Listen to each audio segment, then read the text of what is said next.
Hey guys, I'm Tiffany. Welcome back to my channel. Today we'll be watching episode 2 of Step by Step, the series. I'm excited for this. This is a late reaction. Oh my gosh. Like this series. Tuesdays are not my days, apparently. Tuesdays are not my days because the show comes out on Tuesday, if you guys all know. But I'm like in college and things always happen. It's not even a college thing anymore. Like last week, because I had an event, so I was doing my reaction in the car. And then today, I got home at 4 o'clock. I was like, I'm gonna take a power nap because I literally got 3 hours of sleep studying for my exam. Woke up, well, I got woken up 10 minutes into my nap, people yelling in my house saying the power's out, and I'm like, what? And so like, even after my 30-minute nap, I couldn't do recording because I have an electric like with a remote and everything window, so like my room is like pitch black, so I can't even record, and there's obviously no electricity to have lights and stuff like that. I'm like, oh, so now it's 7 o'clock. My power got back a couple minutes ago, and I'm like, yes, finally. So we're gonna watch episode 2 of Step by Step. It's a deal. It's an old deal, and I'm like, whatever. So that's why I sent messages saying that like, well, my video might be late because I have no light, no Wi-Fi. I'm like, what do I do? But yeah, sorry that it's late again. But next week it's gonna, my action's gonna be early because I have an 8 a.m. final exam, and after that I'm done with school. So yay. Yeah, without further ado, we're gonna watch episode 2.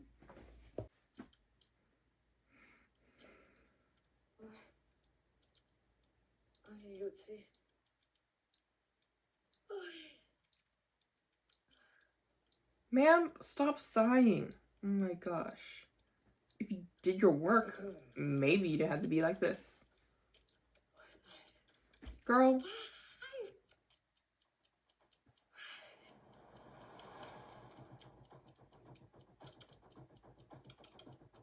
ยังไม่เสร็จอีกเหรอพัด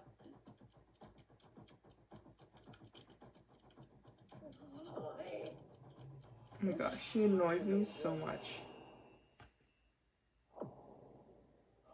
ขอโทษครับใกล้จะเสร็จแล้วครับขอโทษด้วยนะคะคุณเจ๋งค่ะพอดีหญิงนึกว่าน้องพัดเขาจะทำมาแล้วอะค่ะไม่นึกเลยว่าจะเป็นแบบนี้อะค่ะ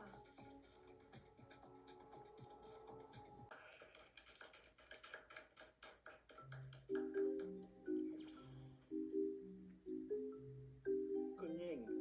ค่ะ Impressive content as usual. I know that the content is the most important part. However, slide 13, please. 13 I prefer a professional looking presentation, just like you did a couple times before.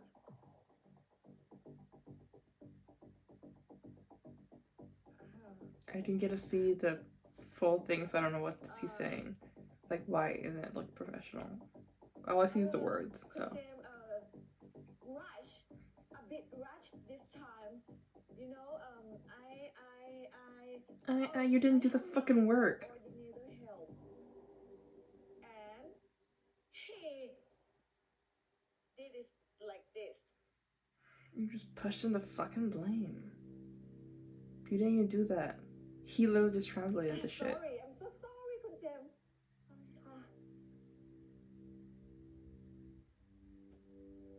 He's gonna explode. Is this gonna be a real explosion? I'm her coordinator. My name is Pat. Thank you very much for your feedback. I admit that this time I made a mistake. The slide, they don't look professional enough. However, I really appreciate all your compliments. Thank you very much, Mr. James. Oh, he didn't. Okay. Because Oh, I have never always mind. been the one who cleans them up. Those professional looking slides from all the previous meetings. Honestly, respect. Calling out the mistreatment.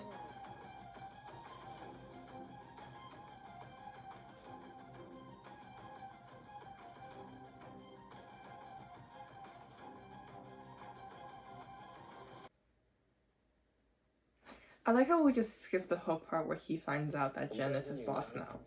Like, เขาไปแล้วว่าเขาเป็นถึงเฮดของโปรเจกต์นี้เนี่ย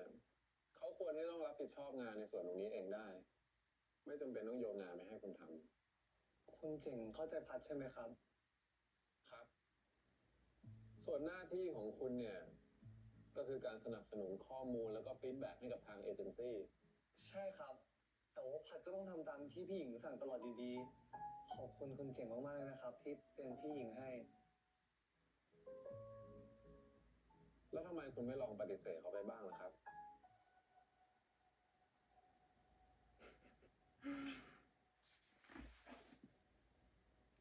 ก่อนหน้านี้พัดเคยปฏิเสธไปแล้วครับ แต่พี่หญิงก็ยังบีบให้พัดทำอยู่ดี พอพัดไม่ทำพี่หญิงก็จะหาว่าพัดไม่มีน้ำใจ คุณพัดก็เลยไม่พอใจใช่ไหมครับ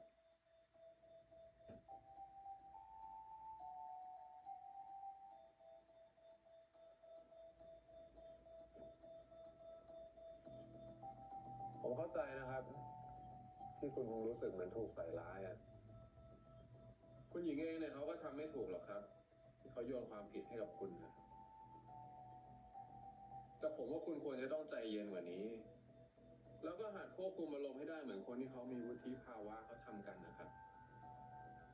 คุณยังเด็ก คุณเลยยังไม่เข้าใจถึงเรื่องภาพลักษณ์แล้วก็ความน่าเชื่อถือของทีม พัดเข้าใจครับ แต่ว่า แล้วทำไมคุณถึงควบคุมอารมณ์ตัวเองไม่ได้ล่ะครับ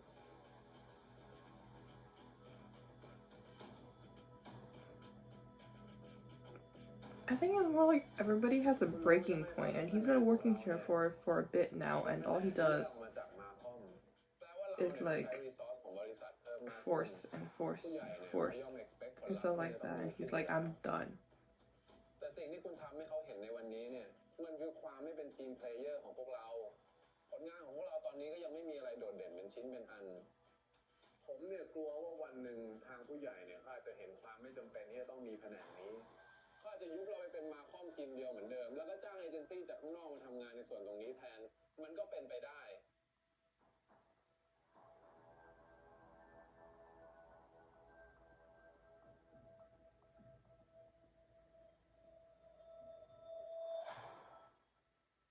ทีนี้คุณเข้าใจถึงผลกระทบของเรื่องทั้งหมดนี้แล้วหรือยังนะครับ คุณพัฒน์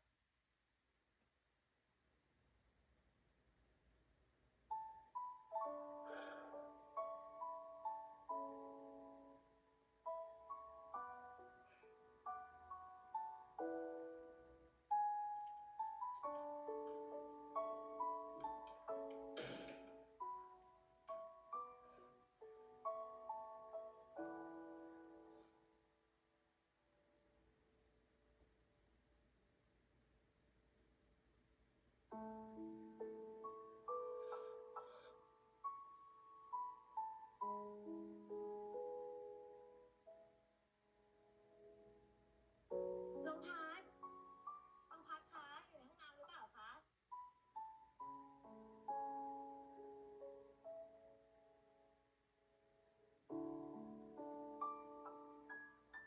พอดีคุณเจ๋งเรียกประชุมด่วนนะคะ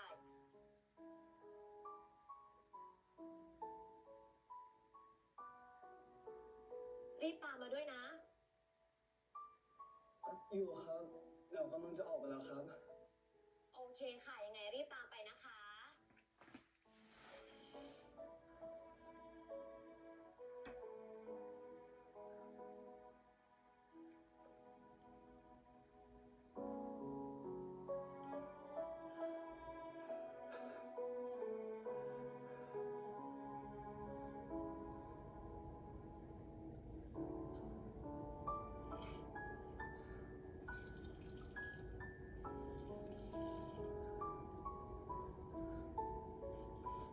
ตามแผนที่ผมวางเอาไว้เนี่ย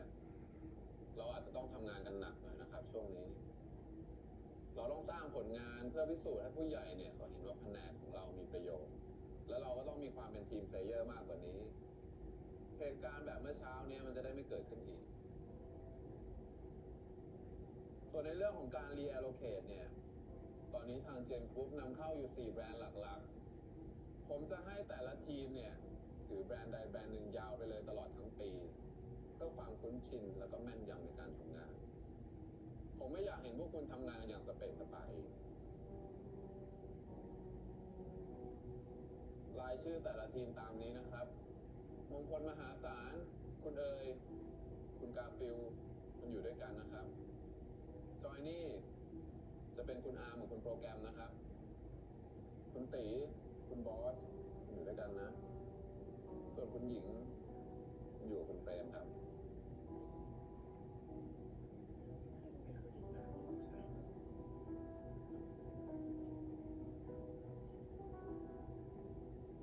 ทุกคนโอเคไหมครับ โอเคค่ะ ค่ะ ทีนี้คุณเจ๋งค่ะ ขอโทษนะคะ คือมี1 คำถามค่ะ ครับ เอ่อ สินค้าใหม่ของบริษัทเราอะค่ะ Lively Plus เนี่ย พวกเราไม่ได้ทำเหรอคะ It's gonna be just for Pat. ในส่วนของ Lively Plus เนี่ย เดี๋ยวผมจะเข้ามาดูแล With Pat. ค่ะอืม ส่วนคุณพัทหลังจากประชุมเสร็จแล้ว เข้ามาพบผมด้วยนะครับ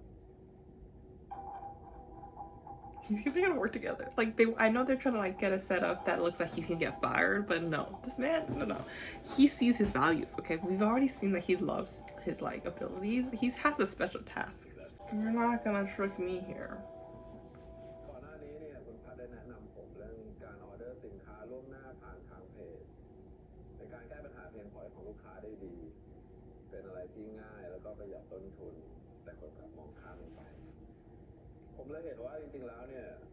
คุณเป็นคนที่มี potential นะครับ ผมก็เลยอยากจะให้โอกาสคุณได้พิสูจน์ตัวเอง ครับ ผมจะให้คุณไปทำ research and strategy แล้วนำมาเสนอผม ถ้าเกิดคุณทำได้ดีเนี่ย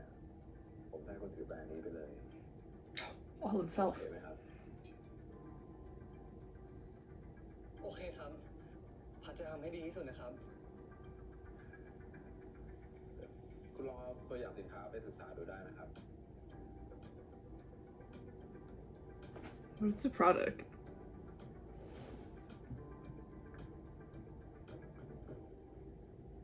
เชิญครับ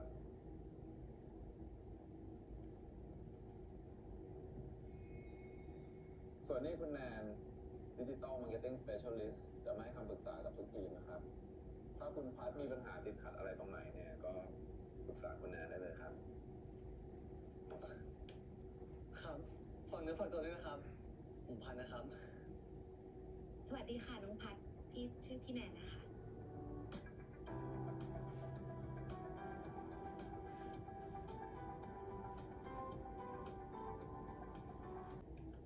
เป็นไงบ้างอะน้องพัด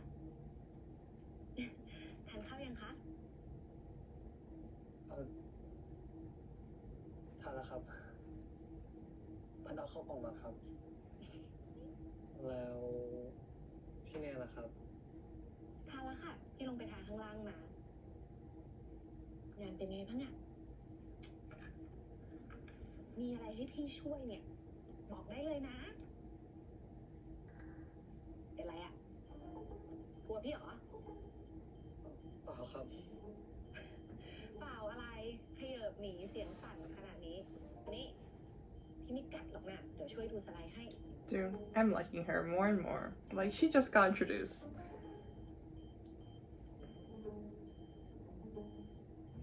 พี่ว่า presentation ของพัด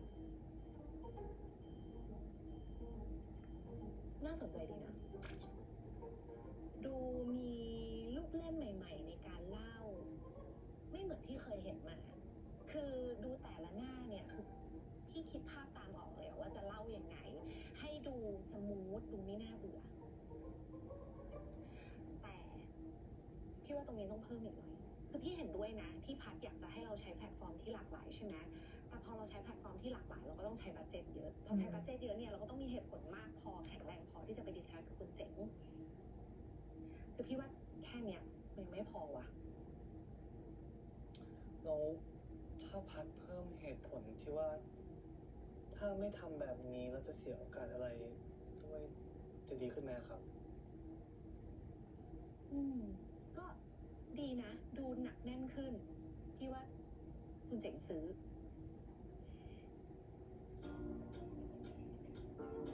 แล้วพี่แนนช่วยผมขอเพิ่มตรงไหนอีกไหมครับใช่ครับพี่แนนเท็กซ์พี่ว่าไงครับ ก็หลิงไป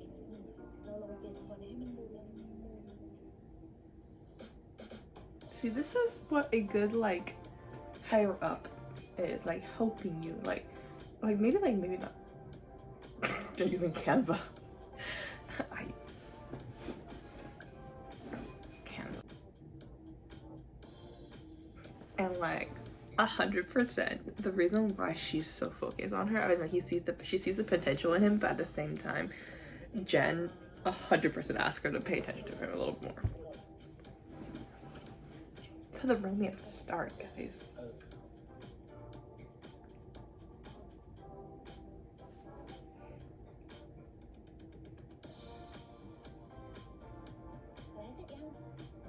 Oh, Jen's in the back.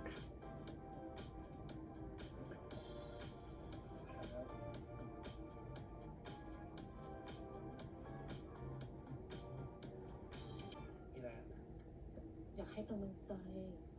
สู้ๆนะแล้ววันหนึ่งมันจะผ่านไปคือตอนที่พี่เพิ่งเรียนจบแล้วก็มาทำงานใหม่ๆอ่ะพี่โดนโขกสับเหมือนผัดเด็กฮะจริงอ่ะพี่แนนเนี่ยนะ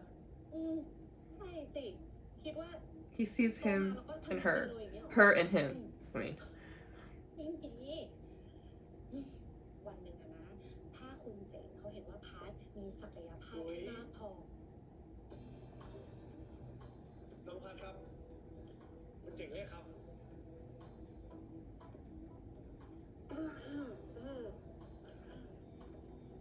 เดี๋ยวพัดไปก่อนนะ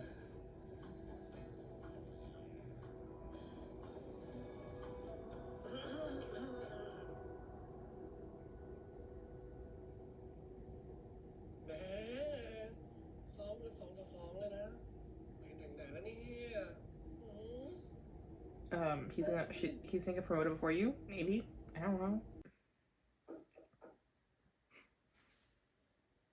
เชิญครับ It's getting so dark because the sun is setting. เชิญนั่งก่อนครับโทษทีนะครับที่ผมเรียกคุณมาก่อนเวลานะแต่พอดีผมมีประชุมด่วนตอน4 โมงเย็นครับให้พัดพรีเซนต์เลยนะครับยังไม่ต้องครับแต่เดี๋ยวผมจะคอมเมนต์ presentation ของคุณคร่าวๆแล้วกันนะครับได้ครับในส่วนของเนื้อหาเนี่ยผมว่าโอเคแล้วนะครับคุณแสดงให้เห็นถึงจุดเด่นของผลิตภัณฑ์เราได้ดีการเล่าเรื่องของคุณก็น่าสนใจมากขึ้นชี้ให้เห็นว่าคนไทยเนี่ยชอบการเสี่ยงโชคแล้วคุณก็เชื่อมโยงกับสิ่งที่คนในสังคมเข้าใจอย่างกาชาปองหรือว่ากล่องสุ่มแต่ก็ยังคงคอนเซ็ปต์เรื่องความสดชื่นแล้วก็เรื่องสุขภาพเอาไว้ได้ตรงนี้ผมขอชื่นชมครับแต่ละหน้าคุณวางไม่เท่ากัน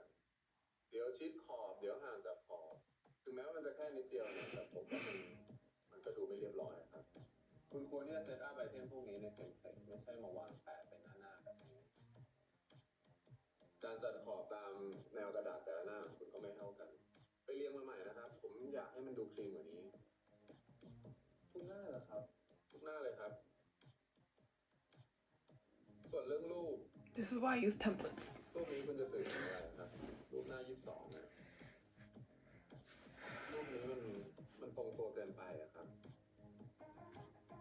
คุณควรที่ต้องใช้รูปที่มันสร้างแรงบันดาลใจแล้วก็โน้มน้าวจิตใจคนได้ผมขอแนะนำนะถ้าเกิดคุณอยากจะประสบความสำเร็จในฐานะมาร์เก็ตเตอร์เนี่ยคุณควรที่ต้องได้ทั้งอาร์ตและก็ไซเอนซ์ครับพัดเข้าใจแล้วครับว่ามันยังไม่โอเคเดี๋ยวผมไปแก้ให้นะครับ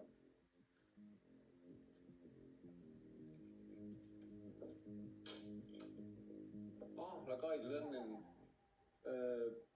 อันนี้อาจจะฟังดูเป็นเรื่องส่วนตัวนะครับแต่ว่าพักหลังๆเนี่ยดูคุณกับคุณแนนจะสนิทสนมมากกันเป็นพิเศษนะผมกลัวว่าคนอื่นจะมองไม่ดีอะครับมันไม่มีอะไรเลยนะครับพี่แนนเป็นแค่พี่คนหนึ่งที่พัดคุยด้วยได้ครับ And he likes men, especially you. รู้ว่าคนที่นี่เป็นยังไง แล้วคุณเจ๋งจะให้พัดทำยังไงล่ะครับรักษาระยะห่างไว้ก็พอครับ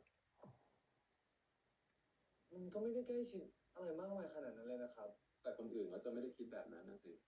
ผมแค่ไม่อยากให้เป็นประเด็นเพราะว่าคุณแนนเองเนี่ยเขาก็ตำแหน่งสูงกว่าคุณผมกลัวมันจะดูไม่เหมาะสม I'm going to say it to yourself when you fall in love with him. ตัวก่อนนะครับ I'm just saying. Just saying. You're gonna do that when you fall in love with him? ยังไงคุณเจ๋งว่าอะไรมาอีกรอบนี้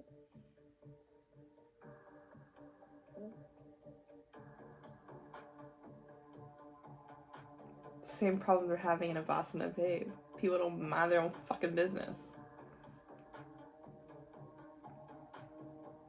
อ๋อเดี๋ยวพัดแค่แก้สไลด์นิดหน่อยเองครับ ไม่ต้องห่วงนะครับพี่แนนเดี๋ยวพัดจัดการเองได้ครับ แน่นะ โอเค ถ้ามีอะไรก็บอก ขอบคุณนะครับพี่แนน จ้ะแต่พี่ว่าขยายนิดนึง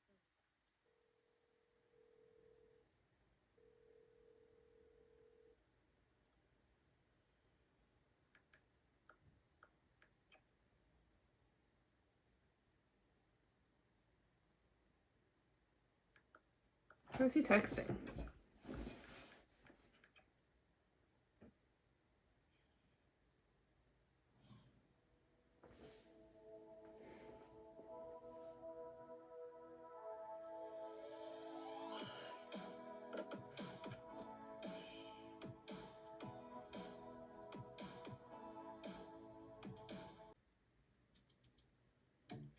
Yeah. Oh, แหมไลน์ไม่ตอบเลยนะ พัดมาได้ไงเนี่ย นี่พี่กินกับใครอ่ะ is she cheating? Oh no, he's seeing a friend. That's his fucking ex. Ugh.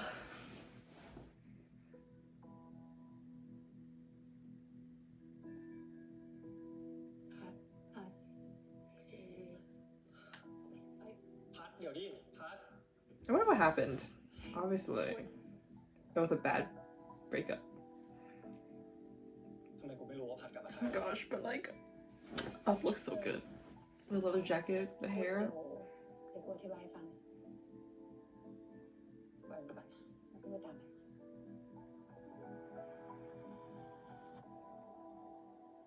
มันทำโฆษณากับไอ้พุทธไง ก็เลยแบบต้องเจอกันคือแบบคุยงานกับลูกค้าอะไรเงี้ยเข้าใจไหมเนี่ย มันไม่บอก เอ้า ก็ถ้าแกได้ยินชื่อมันแกก็หน่อยอีกแล้วแกก็เครียดอยู่ แต่อีดอกก็บังเอิญเกินไปร้านเดียวกันอีก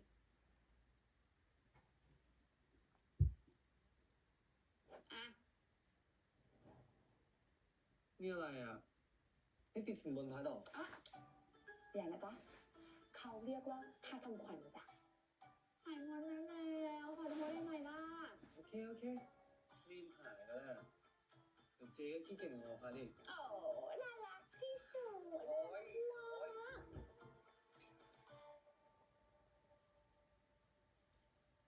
สัญญานะ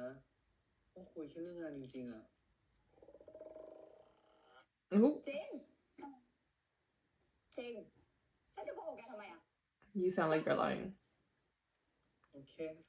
เชื่อก็ได้ มีดอกไม้ถึงน้องพัดค่ะ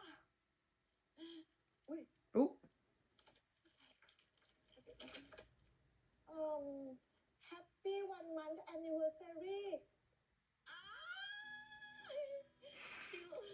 did he buy that for himself, or did I buy it? อะไรผิดไปหรือเปล่าคะ ไม่เป็นไรครับ แต่เคารพความเป็นส่วนตัวหน่อยก็ดีนะครับ เออถ้างั้นเดี๋ยวขอตัวก่อนนะคะ ครับ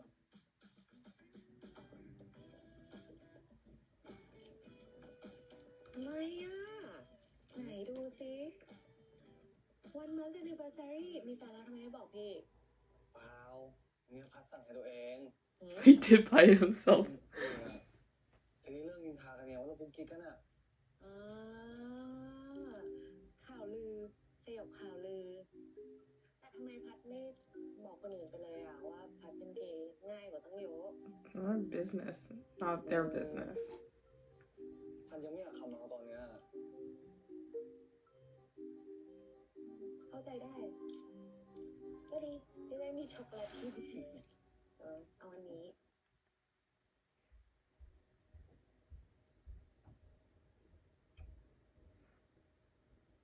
พี่แนนเดี๋ยวพัดรีบไปก่อนนะ จริงเหรอชอบแบบดี He shows up, right? ในปี 2023 นี้ ช็อตฟอร์มวิดีโอหรือ vertical ที่เป็นแนวตั้งได้มีความรอบ Vertical videos are so fucking hard to edit. พฤติกรรมของผู้บริโภคที่เปลี่ยนไป เราใช้มือถือเป็นตัวหลักในการเข้าถึงอินเทอร์เน็ต รวมถึงเราเลื่อนมือถือเพียงเสี้ยววินาที จากสถิติช็อตฟอร์มวิดีโอที่ถูกโพสต์จะมียอด engagement มากกว่าคอนเทนต์อื่นๆ นั่นก็เป็นเพราะว่าด้วยเนื้อหาสาระที่สั้นกระชับย่อยง่ายแล้วก็น่าดึงดูด อีกทั้งเจ้าของแบรนด์ มาร์เก็ตเตอร์ รวมถึงเอเจนซี่ยังสามารถวัดผล I think it's a good or bad thing. I feel like people are getting like their attention span is a lot shorter now. Like if my TikTok videos hit over a minute, the views go so low because people stop watching. But compared to like short ones, 10,000, 5,000 each video. I'm like, okay. Dun, dun, dun. Oh, not the photos. Okay.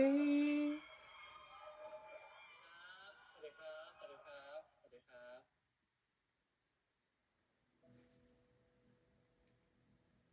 ผมพูดตามตรงเลยครับว่า ผมไม่เคยได้รับโอกาสแบบนี้มาก่อนเลย นี่เป็นครั้งแรกของผมจริงๆครับ และผมก็ดีใจมากที่วันนี้นะฮะ ผมจะได้มาแชร์ข้อมูลที่น่าสนใจในฐานะอินฟลูเอนเซอร์ครับผม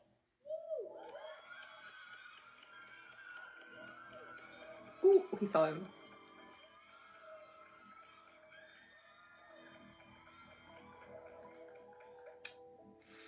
I need to know what happens. I'm such a nosy person. ครับคำว่า word of mouth นะฮะหรือว่าที่รู้จักกันในคำว่าปากต่อปากเนี่ยมีความสำคัญมากในการทำให้เราตัดสินใจเลือกซื้อสินค้าหรือบริการต่างๆแต่ผมบอกเลยนะครับว่าในยุคดิจิตอลแบบนี้อินฟลูเอนเซอร์ก็มีความสำคัญไม่แพ้กันครับไม่ว่าจะเป็นการพูดถึงชื่อแบรนด์การโพสต์การเขียนบทความต่างๆหรือว่ามีเดียต่างๆอย่างเช่นคลิปวิดีโอก็ยังสามารถทำให้แบรนด์ของเราเป็นที่รู้จักในวงกว้างได้อีกด้วยครับคุณเจ๋งสวัสดีครับ สวัสดีครับคุณพุทธโอ้ไม่ได้เจอนานเลย Oh, they know each other for a bit then. คุณเจ๋งที่งานนี้เนี่ย พอดีทางเจนกรุ๊ปเป็นสปอนเซอร์ยังไงผมก็ต้องมาอยู่แล้วครับ อ๋อ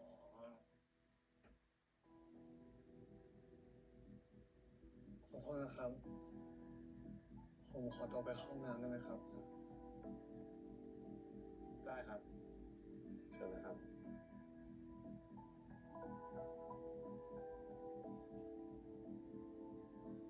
คุณพัดนี่เขาเป็นเลขาคุณเจ๋งเหรอครับ อ๋อเปล่าครับพัดเป็นลูกทีมผม ตอนนี้ผมกลับมาเป็นผู้จัดการแผนกแล้วนะครับ อ๋อ แล้วคุณพุทธรู้จักกับคุณพัดด้วยเหรอครับ ครับ ผมรู้จักคุณพัดเขาตอนที่คุณพัดเขายังฝึกงานอยู่เลยครับ ครับ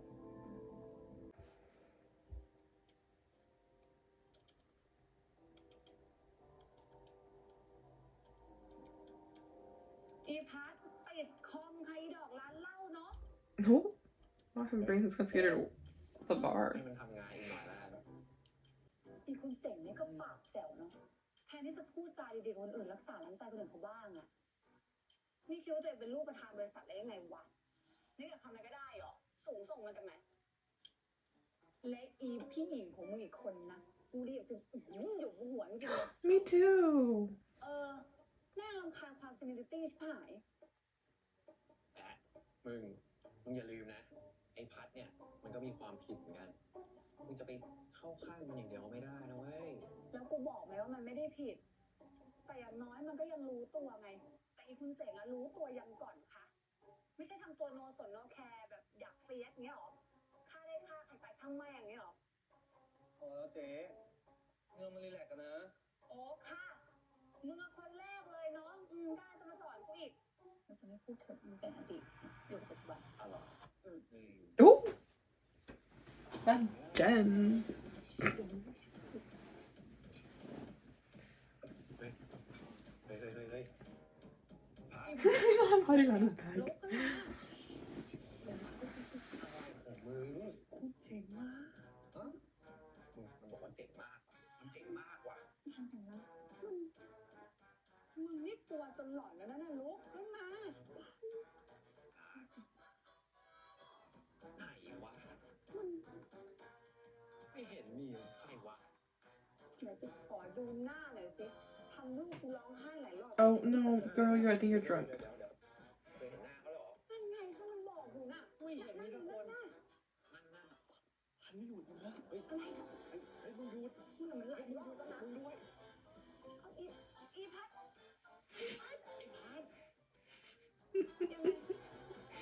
เทแม่งกลางอากาศ He's confused. He's like, what the heck? ไม่เมาเราเมากันเองมาคน นี่ไม่ใช่ของพันนะครับ เอ้านี่ไม่ใช่ชื่อพัดเหรอ นี่ไง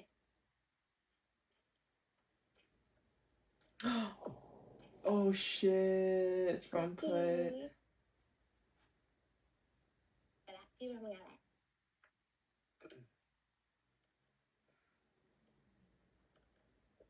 พัดครับ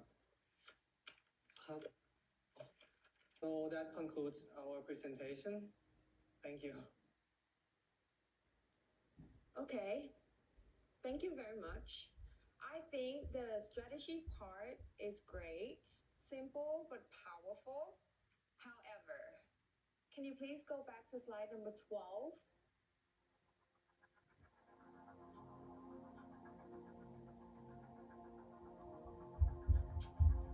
I think mood and tone here is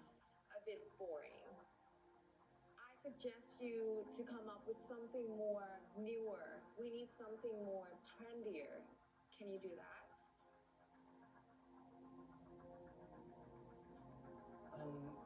Excuse me.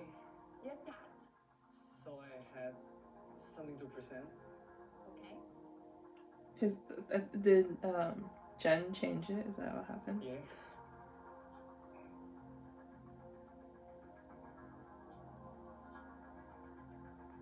I think this is amazing.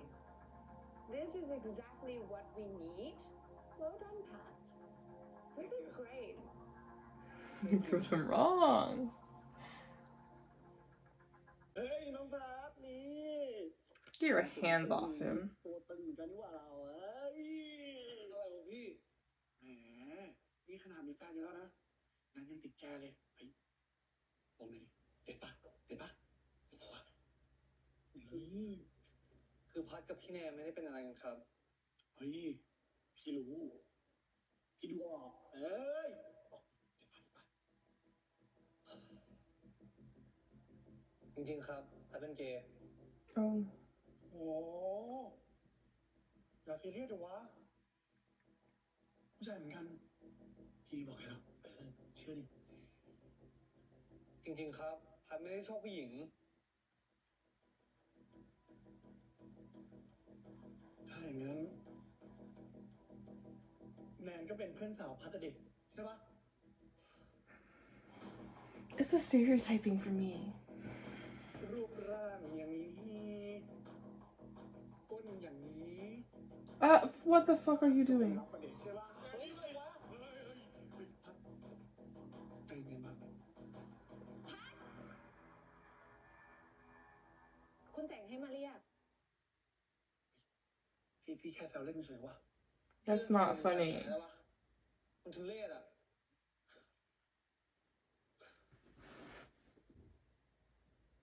เชิญนั่งก่อนครับ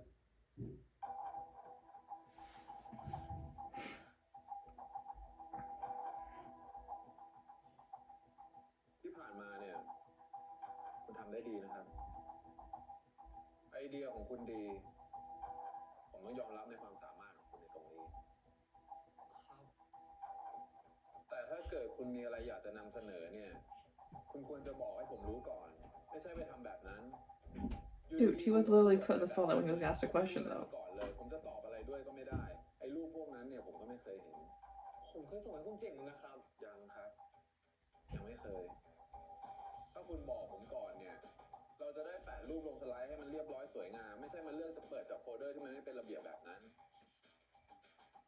หรือคุณจงใจทำแบบนี้เพราะคุณอยากจะเอาคืนครับอย่าเอาอารมณ์ส่วนตัวมาปนกับเรื่องงานนะครับ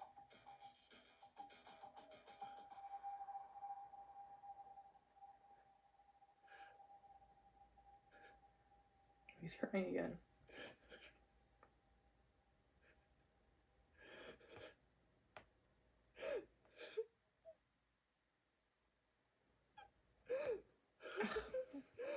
I'm like, I'll talk about this later actually.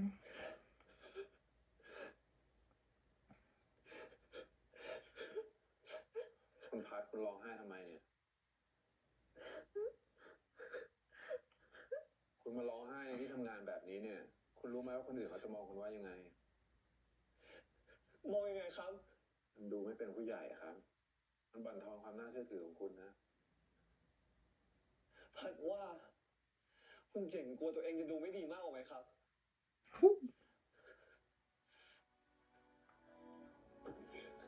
พัดขอโทษนะครับ ที่มาร้องไห้ในออฟฟิศคุณอะ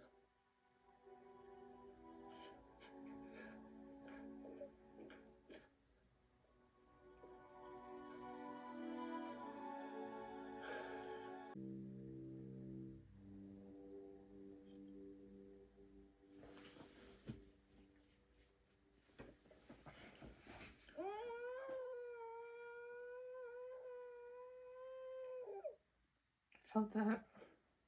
Felt that.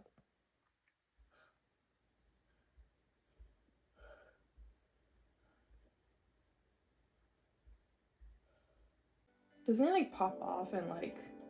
review, like complain about Jen or something? Or the company or something like that? Oh.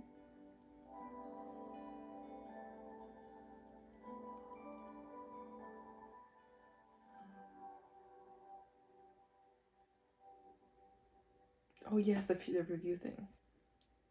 And he like pops off. โหพี่แอ๊ดมีว่างปะเดินเดินกับพี่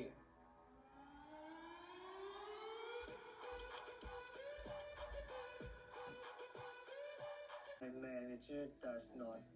micromanage. He micromanages hella. Micromanage? Microscopic คืออะไร manage. วะพี่ ไม่รู้อะ Poppy always being the funny one. พี่ว่าลองถามอาจารย์กูดูพี่ว่าอาจารย์กูรู้อาจารย์กู Professor Gu. ไอ้คุณเจ๋งเนี่ยนั่งโคตรจะไมโครแมเนจ That's true. แล้วถ้าไม่ไว้ใจอีพัทขนาดนั้นทำไมไม่ทำงานคนเดียวไปเลยวะใช่ปะทำทุกอย่างเองไปเลย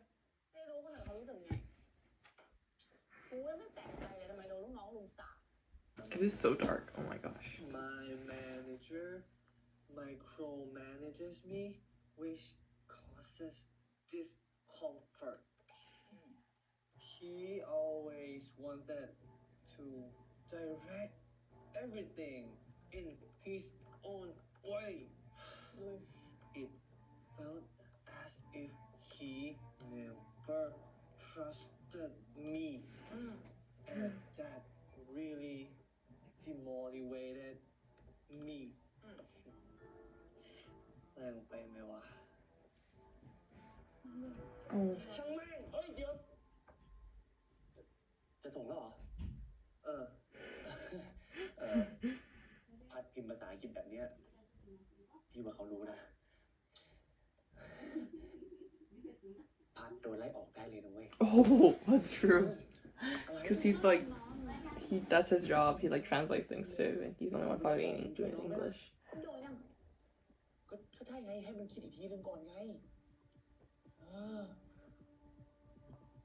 ขอเดินมาหมดแล้ว ต้องเลย Shit จบแล้วเหรอ เวลาเลย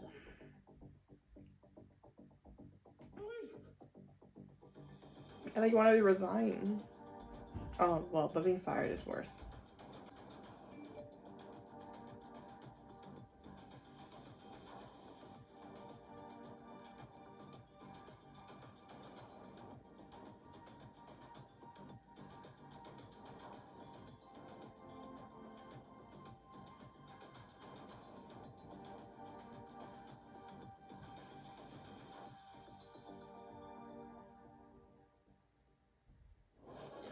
Oh, that was the other episode.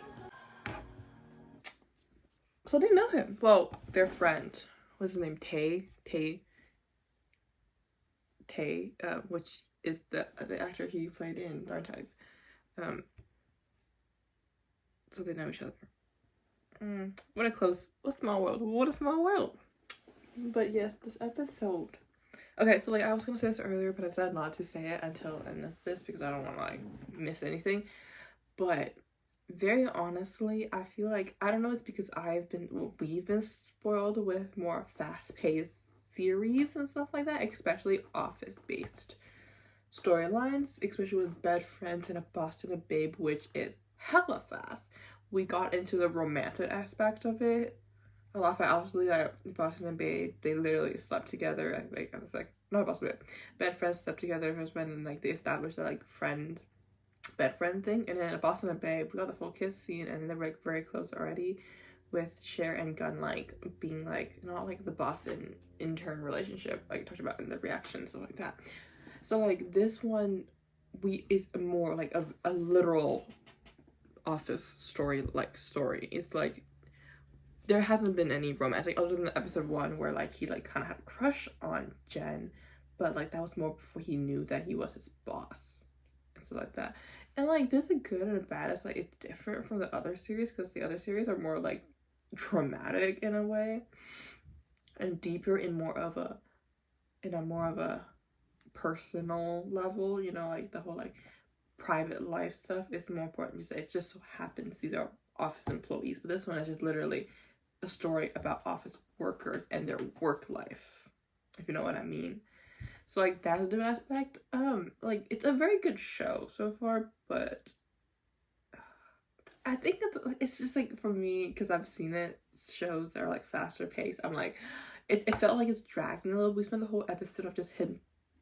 not able to do his work. Like we could have just done like half of it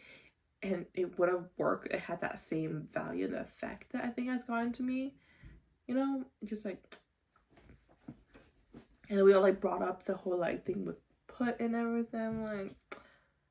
and then they kind of stopped and went back to like they started a new topic and it went back to the old topic. I'm like, okay, it's okay. So yeah, but like next episode we'll see more relationship between Jen and Pat, because like, okay, this is a romance series, like it's a romantic love story series. I expect some kind of romance and like connection. That we barely got these two in the same room, same scene. But yeah, that's like my only criticism about it right now. It's just like I want to see more romance. It doesn't even have to be much, just some like developments between these two people. The more I see is like they got like close in a way because like they were in the same cafe, and then now we're just like they're like here in a way, like friendship, you know. And then now they're like here between Bob. You can't even see me here. So yeah, and then we're gonna go slowly work our way back up to this friendship, and then probably lovers in the future. But yeah,